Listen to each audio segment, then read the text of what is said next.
નમસ્કાર વિદ્યાર્થી મિત્રો, ધોરણ 9 વિષય સામાજિક વિજ્ઞાન માં ચેપ્ટર નંબર 9 ની માહિતી આપણે મેળવી રહ્યા છીએ। મૂળભૂત હકો, મૂળભૂત ફરજો અને રાજ્યનીતિના માર્ગદર્શક સિદ્ધાંતો। આપણે સૌથી પહેલા માનવ અધિકારોની વાતો કરી। एक भारतना नागरिक तरीके आपने सरकार तरफथी जे मूलभूत हको आपवामां आवेला छे ए हकोनो आपणे उपयोग कई रीते करवो जोईए, ए हको माटे आपणी शुं फरजो छे एनी आपणे केटलीक चर्चाओ करता आव्या छे। तो आजनो आपणो टॉपिक रहेशे मूलभूत हकोनी माहितीओ आपणे प्राप्त करवानी छे। मित्रों, व्याख्या सहित एनी समजूती आपणे लास्ट विडियोमां जोई गया। मूलभूत हको कोने कहेवाय तो फरीथी एनी डेफिनेशन हूँ दर विडियो में बोलू छूं, एटला माटे बोलू छूं के एनी व्याख्या एनी डेफिनेशन खूब ज अगत्यनी छे, એટલે દરેકને મનમાં ફિટ થવી જોઈએ આ વ્યાખ્યા। મૂળભૂત હકો એટલે શું તો કે વ્યક્તિના વ્યક્તિત્વના સર્વતોમુખી વિકાસ માટે મળવી જોઈતી અમુક ચોક્કસ અનુકૂળતાઓ ને મૂળભૂત હકો કહેવામાં આવે છે। તો જ નાગરિક રાષ્ટ્રના નિર્માણમાં પોતાનું યોગદાન આપી શકે છે। કેમ તો કે રોટી કપડા એટલે રોટી, કપડા, મકાન, શિક્ષણ અને આરોગ્ય આટલી સુવિધાઓ જો વ્યક્તિને જન્મથી પ્રાપ્ત થાય તો પોતાના અંગત જીવન માટે અને રાષ્ટ્રના નિર્માણ માટે સારો એવું યોગદાન આપી શકે છે। તો સૌથી પહેલા આપણે ભારતના આ મૂળભૂત હકોમાં પહેલો સમાનતાનો હક આપણે એની માહિતીઓ પ્રાપ્ત કરી ગયા। આ સમાનતાના હકની આપણે વાત કરી જે લોકશાહીનો પ્રાણ માનવામાં આવે છે। ત્યાર પછી સ્વતંત્રતાના હકની પણ આપણે માહિતી મેળવી અને એના પ્રશ્ન પણ આપણે નોટમાં લખ્યા હશે, હોમવર્કના સ્વરૂપમાં આપણે એના પ્રશ્નો પણ આપેલા છે। તો આજે આપણે મૂળભૂત હકોમાં છેલ્લે ત્રીજો હક જોયો, એમાં શોષણ વિરુદ્ધનો હક એ પણ જોઈ ગયા, એટલે 3 હકની આપણે માહિતીઓ મેળવી ગયા। ચોથો હક આપણે આજે એની વિસ્તૃત માહિતી મેળવીએ, ટૂંકનોંધ તરીકે પૂછાવાની શક્યતા જેની આપણે ચર્ચા કરવાની છે। तो मूलभूत हकों में आज આપણે જોઈએ धार्मिक स्वतंत्रताનો हक। धार्मिक स्वतंत्रताનો हक ની માહિતીઓ આપણે પ્રાપ્ત કરીએ તો ભારતના કોઈ પણ નાગરિકને અંતઃકરણ અનુસાર એટલે કે પોતાની મરજી મુજબનો એ ધર્મ પાળવાની છૂટ આપવામાં આવેલી છે। આપણો દેશ ભારત દેશ બિન સાંપ્રદાયિક દેશ માનવામાં આવે છે। બિન સાંપ્રદાયિક રાષ્ટ્રની ડેફિનેશન 8મા ચેપ્ટરમાં આપણે વિસ્તૃત રીતે સમજી ગયેલા કે ભારત બિન સાંપ્રદાયિક રાષ્ટ્ર છે। વિધાન સમજાવો પરીક્ષા માટે મોસ્ટ આઈએમપી પ્રશ્ન જેને કહી શકાય આ પૂછાય છે કે ભારત બિન સાંપ્રદાયિક રાષ્ટ્ર છે, દેશ છે, વિધાન સમજાવો। કેમ ભારતને બિન સાંપ્રદાયિક માનવામાં આવે છે અને બિન સાંપ્રદાયિકતા એટલે શું તો કે એવું કહેવાય કે ભારતના કોઈ પણ નાગરિકને પોતાની ઈચ્છા મુજબનો ધર્મ પાળવાની છૂટ છે। નાગરિક પોતાના અંતઃકરણ અનુસાર પોતાની મરજી પ્રમાણે મનપસંદ ધર્મ પાળવાની, એનું પાલન કરવાની અને એનો પ્રચાર પ્રસાર કરવાની એને છૂટ છે। ભારતને પોતાનો કોઈ ધર્મ નથી, યાદ રાખજો મિત્રો, બંધારણમાં કોઈ પણ ધર્મને મહત્તા નથી આપવામાં આવેલી। બધા ધર્મોને એક સરખી મહત્તા આપવામાં આવેલી। કોઈ ધર્મ ઉચ્ચ નીચના ભેદભાવ એમાં જોવા મળતા નથી। સર્વ ધર્મ સમભાવ અને સર્વ ધર્મ સમદ્રષ્ટિ આપણે આવું બોલીએ છીએ। સર્વ ધર્મ સમભાવ અને સર્વ ધર્મ સમદ્રષ્ટિ આવું આપણે બોલતા આવ્યા છે। એનો મતલબ શું થયો? વસુદેવ કુટુંબકમની ભાવના આપણા ભારતમાં એ નિર્માણ પામે એવા પ્રયત્ન સરકારના છે અને એમાં આ બે મુખ્ય મુદ્દા સર્વ ધર્મ સમભાવ એટલે કે બધા ધર્મો ભારતના બંધારણ માટે એક સરખા છે અને સર્વ ધર્મ સમદ્રષ્ટિ ભારતની સરકારની દ્રષ્ટિએ દરેક ધર્મ એક સમાન છે। એટલે કહેવા જઈએ તો ભારતને પોતાનો કોઈ ધર્મ નથી। ભારતનું રાજ્ય કોઈ ધર્મ કે સંપ્રદાયના સિદ્ધાંતો કે માન્યતાના આધારે ચાલતું નથી। એટલે કહેવાનું તાત્પર્ય એટલું થયું કે સરકારને પોતાનો કોઈ ધર્મ નથી, ભારતને પોતાનો કોઈ ધર્મ નથી। ભારતનું રાજ્ય કોઈ ધર્મ કે સંપ્રદાયના સિદ્ધાંતો કે માન્યતાઓના આધારે ચાલતું નથી। એટલે એવું આપણે કહી શકીએ કે ભારત ધાર્મિક બાબતો અને માન્યતાઓમાં તટસ્થ રાષ્ટ્ર છે એવું પણ કહી શકીએ. ધર્મની બાબતમાં ભારત કેવું છે? તટસ્થ રાષ્ટ્ર છે. એટલે ભારતના બંધારણે બધા નાગરિકોને ધાર્મિક સ્વતંત્રતાનો આ હક આપેલો છે. આ હક દરેક નાગરિકને જાહેર વ્યવસ્થા, નૈતિકતા અને સ્વાસ્થ્યની વિરુદ્ધ ન હોય તેવો કોઈ પણ મનપસંદ ધર્મ પાળવાની છૂટ આપે છે. ધર્મ પરિવર્તન કરવું હોય તો પણ ભારતનો નાગરિક કરી શકે છે. ભારતમાં અલગ અલગ જાતિ, અલગ અલગ ધર્મ, અલગ અલગ જ્ઞાતિના લોકો આપણને જોવા મળે છે. પણ માનો કે કોઈ વ્યક્તિએ પોતાનો ધર્મ બદલીને બીજા ધર્મનો સ્વીકાર કરવો હોય તો એ પોતાની મરજી પ્રમાણે કરી શકે છે. હિન્દુ હોય એ મુસલમાનનો ધર્મને પણ સ્વીકાર કરી શકે છે. મુસલમાન હોય એ હિન્દુના ધર્મનો પણ સ્વીકાર કરી શકે છે. ધર્મ પરિવર્તન, ધર્માંતરણની ભાવના એ પણ જોવા મળે છે. તો વાત કરીએ એ ભારતના નાગરિકને ધર્મ પાળવાની છૂટ આપવામાં આવેલી છે. આ ઉપરાંત આ હક મુજબ દરેક નાગરિકને પોતાના ધર્મના ક્રિયાકાંડો, પ્રાર્થના, પૂજા અને વિધિઓ કરવાની અને વિધિઓમાં ભાગ લેવાની છૂટ છે ને. એવું જરૂરી નથી કે હિન્દુ છે એટલે હિન્દુના તહેવારો મનાવશે, એવું નથી. જોજો, હિન્દુ ધર્મનો વ્યક્તિ બીજા બધા ધર્મના તહેવારોને પણ એટલા જ ઉત્સાહથી ઉજવે છે. ભારતમાં ખ્રિસ્તીઓનો તહેવાર હોય, ક્રિસમસ ડે હોય તો ખૂબ જ એટલી જ લાગણી અને ઉત્સાહથી એ પણ ઉજવે છે.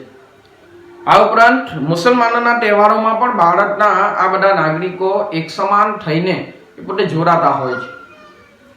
દરેક ધર્મના તહેવારોને એ પોતાનો તહેવાર માનીને ઉત્સાહથી એને ઉજવવાની ભાવના અને લાગણી રાખે છે. કોઈ પણ ક્રિયાકાંડો હોય, પ્રાર્થના, પૂજા હોય, વિધિઓમાં ભાગ લેવાની દરેક નાગરિકને છૂટ છે. આવા દરેક દેવાલય, ધર્મ, મસ્જિદ, મંદિરમાં પ્રવેશવાની દરેક નાગરિકને છૂટ આપવામાં આવેલી છે. કોઈ પણ એનો ઇનકાર ન કરી શકે. હિન્દુઓ મુસલમાનોની મસ્જિદમાં ખૂબ જ લાગણી અને ઉત્સાહથી અને શ્રદ્ધાથી જાય છે. મુસલમાન લોકો પણ હિન્દુઓના આ મંદિરોમાં આવીને પ્રાર્થના પૂજા કરતા હોય છે. પ્રાર્થના પૂજા એટલે કે દર્શન કરવા માટે આવી શકે છે, વિઝિટ માટે આવી શકે છે. પોતાનો ધર્મ, હરેક નાગરિક પોતાનો ધર્મ પાળતા હોય છે. દરેક ધર્મના લોકોને પોતાનો ધર્મ પ્રિય જ હોય છે અને બીજા ધર્મ પ્રત્યે પણ એને સંભાવ રાખવો એટલે એ મુલાકાત માટે પણ જાય છે. મુસલમાનો હિન્દુઓના મંદિરોમાં પણ જાય છે. હિન્દુઓ મુસલમાનોની મસ્જિદોમાં પણ જઈ શકે છે, ગુરુદ્વારાઓમાં પણ જઈ શકે છે, પારસીઓની અગિયારીઓમાં પણ એને દર્શન મુલાકાત માટે પોતે જઈ શકે છે. કોઈ પણ એવા ધર્મના લોકોને એમાં પ્રતિબંધ નથી મુકાયો. એટલે આ હક એવું કહેવાય કે નાગરિકને ધર્મ પરિવર્તન કરવાની પણ સ્વતંત્રતા આપી છે. આ ઉપરાંત આ હક અન્વયે નાગરિક પોતાના ધર્મના પ્રચાર પ્રસાર અર્થે પણ એ માટે સંસ્થાઓ સ્થાપી શકે છે અને મુક્તપણે તેનું સંચાલન કરી શકે છે. પોતાના ધર્મનો પ્રચાર પ્રસાર કરવો હોય તો પોતાની કેટલીક સ્વૈચ્છિક કેટલાક મંડળો, કેટલીક સંસ્થાઓ, કેટલાક સંપ્રદાયો પોતાના બનાવે છે ને. ભારતમાં હિન્દુ ધર્મના ઘણા બધા સંપ્રદાયો આપણને જોવા મળે. પોતાના ધર્મના પ્રચાર પ્રસાર એને કરવો હોય તો કોઈ પણ એના ઉપર પ્રતિબંધ મૂકી શકતું નથી. અને હા, સરકાર કોઈ પણ વ્યક્તિને પોતાના આ ધર્મના આધારે મત ન માંગી શકે. જાહેર હેતુઓ માટે અથવા કોઈ પણ રાજકારણીઓ હોય, કોઈ એક ધર્મના નામે મત માંગી શકતા નથી. કારણ એટલું જ છે કે ભારતને પોતાનો કોઈ ધર્મ નથી. એટલે ભારત બિન સાંપ્રદાયિક રાષ્ટ્ર છે. વિધાન સમજાવ એમ કહીએ તો આપણે એની ચર્ચાઓ કરી ગયા છે કે પોતાની મરજી મુજબનો ધર્મ પાળવાની એને છૂટ છે. તો મિત્રો, આ થયો ધાર્મિક સ્વતંત્રતાનો હક. એમાં આ મુખ્ય મુદ્દો છે ભારત બિન સાંપ્રદાયિક રાષ્ટ્ર છે. વિધાન સમજાવ એ આપણને આવડવું જોઈએ. એમાં આટલા મુદ્દાઓ આપણે લખી શકીએ છીએ. હવે આપણે બીજા હકની વાત કરીએ. જે બીજો હક છે સાંસ્કૃતિક અને શૈક્ષણિક હક. આ પણ ભારતના મૂળભૂત હકોમાંનો એક હક ભારતના નાગરિકને આપવામાં આવેલો છે. ભારતના કોઈ પણ નાગરિકને પોતાના ભાષા, લિપિ, સંસ્કૃતિ, પ્રણાલિકાઓ, આદર્શો, મૂલ્યો વગેરે ધરાવવાની, જાળવી રાખવાની અને તેમનો વિકાસ કરવાની સ્વતંત્રતા ભારતની સરકારે આપેલી છે. એટલે સાંસ્કૃતિક અને શૈક્ષણિક હકો જે છે એ સાંસ્કૃતિક, ધાર્મિક અને ભાષાકીય લઘુમતીઓ માટે અતિ મહત્વના માનવામાં આવે છે. રાજ્ય દ્વારા સંચાલિત રાજ્યની ગ્રાન્ટ પર નિર્ભર હોય એવી શિક્ષણ સંસ્થામાં કોઈ પણ નાગરિકને ભાષા, ધર્મ કે સંસ્કૃતિને કારણે પ્રવેશ આપવા પર કોઈ પ્રતિબંધ મૂકવામાં આવતો નથી. હરેક ધર્મનો વ્યક્તિ અને હરેક નાગરિક પોતે આ સાંસ્કૃતિક અને શૈક્ષણિક હક મેળવે છે. શિક્ષણ માટે પોતે જઈ શકે છે. એના પર કોઈ જાતનો પ્રતિબંધ મૂકવામાં આવતો નથી. આ ઉપરાંત ભારતના કોઈ પણ નાગરિકને પોતાના વિકાસ સાધવા માટે યોગ્ય લાગે તે કલા, શિક્ષણ અને સાહિત્ય વગેરે સંસ્કાર પોષક પ્રવૃત્તિઓ કરવાની પણ સ્વતંત્રતા આપવામાં આવેલી છે. એવી સ્વતંત્રતાઓ પણ એને આ સાંસ્કૃતિક અને શૈક્ષણિક હક દ્વારા મળેલી છે. તો મિત્રો, સાંસ્કૃતિક અને શૈક્ષણિક હક પણ ખૂબ જ અગત્યનો હક છે. જો કોઈ ઉમેદવાર ચૂંટણીમાં ધર્મ, જ્ઞાતિ કે ભાષા, જ્ઞાતિ, લિપિના ધોરણે પોતે મત માંગવા ઈચ્છતું હોય તો એ કાયદાકીય ગુનો માનવામાં આવે છે. એવી રીતે એના ઉપર કલમ નંબર 123 જેને આપણે કહી શકીએ ના ધારા મુજબ એના ઉપર ગેરરીતિનો કેસ લાગે છે અને એને સજા પણ થઈ શકે છે. એટલે કોઈ પણ રાજ્ય કોઈ કાયદો ઘડીને નાગરિક કે તેના કોઈ વિભાગ પર કોઈ સંસ્કૃતિ કે કોઈ ભાષાના પાયા પર રચાયેલી તમામ લઘુમતીઓને તેમની પસંદગીની શૈક્ષણિક સંસ્થાઓની સ્થાપના એ કરવાની એમાં પણ છૂટ આપવામાં આવેલી છે. અને પોતાના લઘુમતી કોમને આધારે સરકારની પરવાનગીથી સરકારના એ સહાય લઈને એ પોતે એમાં ભેદભાવ રાખ્યા વગર એ પોતે પોતાના આવા સંસ્થાનો પણ સ્થાપી શકે છે, પોતાની સંસ્થાઓ પણ બનાવી શકે છે. તો રાજ્ય સરકાર આવી લઘુમતી સંસ્થાઓની મિલકતોનું સંપાદન જરૂરી વળતર આપીને કરી શકે છે અને એને યોગ્ય લાગે તો એનું સંચાલન પોતાના હાથમાં પણ લઈ શકે છે. તો આ સાંસ્કૃતિક અને શૈક્ષણિક હક એ પણ ભારતના નાગરિકને આપવામાં આવેલો છે. હવે આપણે જોઈએ બંધારણીય ઇલાજોનો હક. એ બંધારણીય ઇલાજોનો હક એવું કહેવાય કે ભારતના નાગરિકને મૂળભૂત હકોના અમલની ખાતરી આપવા માટે આ હક આપવામાં આવેલો છે. ભારતના બંધારણે દરેક નાગરિકને મૂળભૂત હકોના અમલની ખાતરી આપતો બંધારણીય ઇલાજોનો હક આપેલો છે. એટલે ગમે એટલા મૂળભૂત હકો બનાવેલા હોય પરંતુ જો વ્યક્તિ દ્વારા એનું પાલન જ ન થતું હોય તો આવા હક બનાવવાનો કોઈ હેતુ રહેતો નથી. ગમે એટલા કાયદાઓ ઘડવામાં આવે, ગમે એટલી જોગવાઈઓ બનાવવામાં આવે, પરંતુ એને જો આ કાયદાકીય રક્ષણ એને ન મળે તો પછી આ હકોનું કોઈ મહત્વ રહેતું નથી. આથી જો ભારતના નાગરિકને પોતાના હક ન મળતા હોય અથવા એનું શોષણ થતું હોય તો એવી પરિસ્થિતિમાં દરેક નાગરિક પોતે અદાલતોના દરવાજા ખખડાવી શકે છે. એ સર્વોચ્ચ અદાલત અથવા આપણું ન્યાયતંત્રમાં જઈને પોતાનું હકનું રક્ષણ મેળવવા માટે એ પોતે જઈ શકે છે. એટલે ત્યાં એના આ અધિકારોનું રક્ષણ અપાય. સર્વોચ્ચ અદાલત મૂળભૂત હકોના રક્ષણની અગત્યની ભૂમિકા ભજવે છે અને એને યોગ્ય એવું રક્ષણ પણ આપે છે. બાબા સાહેબ આંબેડકર આ હકને બંધારણનો આત્મા ગણાવે છે. બહુ અગત્યનું વિધાન છે. આપણા બંધારણના જે ઘડવૈયા અને એ ઘડવૈયામાં આપણા બંધારણના જે અધ્યક્ષ બનેલા એવા ડોક્ટર બાબા સાહેબ ભીમરાવ આંબેડકર, એ બાબા સાહેબ આંબેડકર આ હકને એ બંધારણનો આત્મા ગણાવે છે અને એના ઉપરથી આપણે સ્પષ્ટ થઈ શકે કે આ હક કોઈ પણ નાગરિકને મૂળભૂત હકોના ભંગ બદલ અદાલતોમાં જવાનો અને હકોનું રક્ષણ મેળવવાનો અધિકાર આપે છે. એટલે આ માટે અદાલતને હાજર હુકમ, કર્તવ્ય હુકમ, મનાઈ હુકમ વગેરે હુકમો, આદેશો બહાર પાડવાની બંધારણીય સત્તા આપવામાં આવેલી છે. એટલે કોઈ પણ નાગરિક સર્વોચ્ચ અદાલતમાં જઈને પોતાના હકોનું રક્ષણ મેળવવા માટે એ પોતે આ હકોના રક્ષણ માટે જઈ શકે છે. એટલે ભારતમાં આવા મૂળભૂત હકોની ખૂબ જ અગત્યતા રહેલી છે. તો અહીંયા સુધી આપણે આ હકોની માહિતીઓ મેળવી. મૂળભૂત હકોની અગત્યતા સમજાવો આવો પ્રશ્ન પરીક્ષામાં પૂછાયેલો છે. એટલે આપણો જે આ બંધારણીય ઇલાજોનો હક જે છે એ બંધારણમાં બક્ષવામાં આવેલા મૂળભૂત હકો ભારતીય નાગરિકો માટે ઉપલબ્ધ છે અને એમાં કેન્દ્ર સરકાર અને રાજ્ય સરકાર સામે એને રક્ષણ આપવામાં આવે છે. આપણું ભારતનું તંત્ર જે કેન્દ્ર સરકાર અને રાજ્ય સરકાર દ્વારા જે ચાલે છે એમાં દરેક વ્યક્તિને આ રીતે પોતાના હકોનું રક્ષણ પણ આપવામાં આવે છે. તો મિત્રો આ થઈ આપણા મૂળભૂત હકોની અગત્યતા. ફરીથી આપણે એનું થોડુંક રિવિઝન જોઈએ. મૂળભૂત હકોની પહેલા આપણે વ્યાખ્યા જોઈ ગયા. સૌથી પહેલા આપણે હક જોયો સમાનતાનો હક. બીજો હક આપણે સમજી ગયા સ્વતંત્રતાનો હક. ત્રીજો હક આપણે જોયો શોષણ વિરુદ્ધનો હક. ચોથો હક આપણે આજે જોયો એમાં ધાર્મિક સ્વતંત્રતાનો હક, જેની આપણે વિસ્તૃત માહિતીઓ મેળવી. પાંચમા હકમાં આપણે જોયું સાંસ્કૃતિક અને શૈક્ષણિક હક, એની પણ આપણે માહિતીઓ મેળવી. અને છઠ્ઠો હક એટલે કે આ બંધારણીય ઇલાજોનો હક, એની પણ આપણે માહિતીઓ પ્રાપ્ત કરી.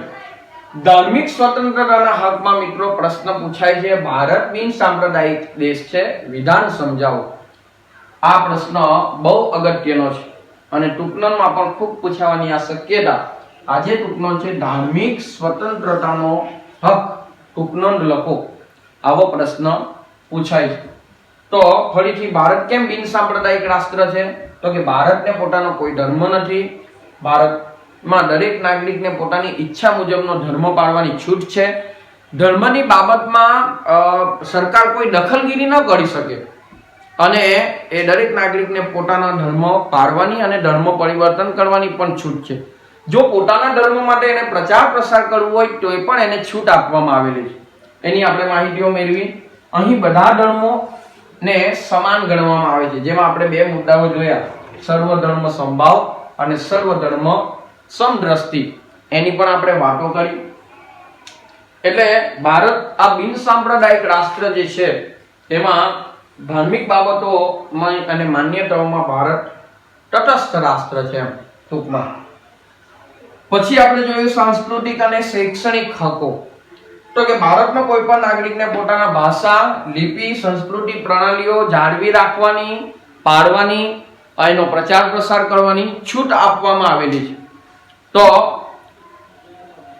આ સાંસ્કૃતિક અને શૈક્ષણિક હક દ્વારા એ પોતે યોગ્ય શિક્ષણ પણ મેળવી શકે છે અને સમાજના નિર્માણ માટે એક ઉત્કૃષ્ટ નાગરિક તરીકેની ભૂમિકા એને ભજવવી હોય તો એને સંસ્કૃતિ અને શૈક્ષણિક પોતાની સંસ્કૃતિ જાળવી રાખવાની, એટલે અહીંયા આપ્યું છે જો એના મૂલ્યો વગેરે ધરાવવાની અને જાળવી રાખવાની તથા તેમનો વિકાસ કરવાની છૂટ છે.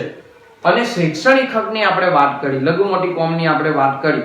બહુમતી કોમ, લઘુમતી કોમ આપણે જે જોઈએ છે, મુસલમાન લોકો હોય છે, પારસીઓ લોકો હોય છે, જૈન લોકો હોય છે, જે દેશની વસ્તીની સંખ્યામાં જે જૂથોની સંખ્યા પ્રમાણમાં સાવ ઓછી હોય, ત્રીજા ભાગ કરતા પણ ઓછી હોય, એને લઘુમતી કોમમાં સમાવેશ કરવામાં આવે.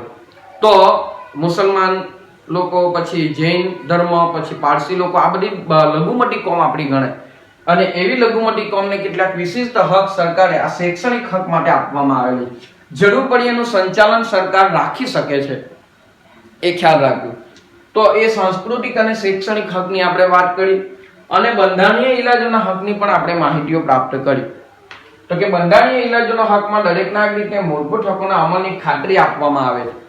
એટલે ગમે એટલી જોગવાઈ કરી હોય, કાયદા બનાવેલો, પરંતુ એનું જો પાલન ન થાય, એનું રક્ષણ ન મળે નાગરિકને, તો એનું કોઈ મહત્વ રહેતું નથી. તો આ 3 હકો આપણે જોઈએ, એટલે કુલ મળીને 6 હકોની આપણે માહિતી મેળવી.